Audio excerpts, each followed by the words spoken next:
Hi friend, ಇವತ್ತು ನಾವು ಮಾದೇಶ್ವರ ಬೆಟ್ಟಕ್ಕೆ ಹೊರಟಿದ್ವು. ಹೋಗಕ್ಕೆ ಮುಂಚೆ ನಮ್ಮ ಟಿ ನರಸೀಪುರದಲ್ಲಿರುವ ಗುಂಜ ನರಸಿಂಹ ಸ್ವಾಮಿ ದೇವಸ್ಥಾನಕ್ಕೆ ಕೈ ಮುಗಿದು ಹೋಗಿದ್ದೆ ನಾವು ತಾಳ್ಬೆಟ್ಟ ಹತ್ರ. ಹಾಗೆ ಅಲ್ಲಿ ಧೂಪ ಹಾಕಿ ನಾವು ಮತ್ತೆ ಮಾದೇಶ್ವರ ಬೆಟ್ಟ ಕಡೆಗೆ ಹೊರಟ್ವಿ. ನಾವು ಹೋಗಿ 9 ವರ್ಷ ಆಗಿತ್ತು. ಹಾಗೆ ಬೆಟ್ಟಕ್ಕೆ ಬಂದವು.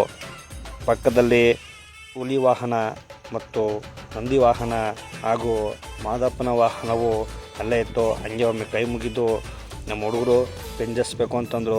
ಅದ್ರ ಜೊತೆ ಪೆಂಜಸ್ಕೊಂಡು ಒಂದು ರೌಂಡ್ ಸುತ್ಕೊಂಡು ಹೋಗಿದ್ದೆ ನಾವು ನಂದಿ ದೇವಸ್ಥಾನ ಹತ್ರ. ಹಾಗೆ ದೇವಸ್ಥಾನ ಹತ್ರ ಹೋಗಿ ಕೈ ಮುಗಿದು ದರ್ಶನಕ್ಕೆ ಹೋದವು. ಅಲ್ಲಿ ತುಂಬ ಜನ ಇದ್ದರು. ಹಾಗೆ ನಾವು ಮಾದೇಶ್ವರ ನೆನ್ಕೊಂಡು ಆಲುಮಲೆ, ಜೇನುಮಲೆ, ಗುಂಜುಮಲೆ, ಗುರ್ಗಂಜಿಮಲೆ, 77 ಮಲೆ ನಾಟ್ಯವಾಡುವ ಅಂತ ನಮ್ಮ ಮುದ್ದು ಮಾದಪ್ಪನ ಮುಚ್ಚಲು ಹೋಗಿ ಏನಪ್ಪ ಅಂತ ನೆನ್ಕೊಂಡು ಹೋಗಿದ್ದೇ ಗೊತ್ತಾಗಲಿಲ್ಲ.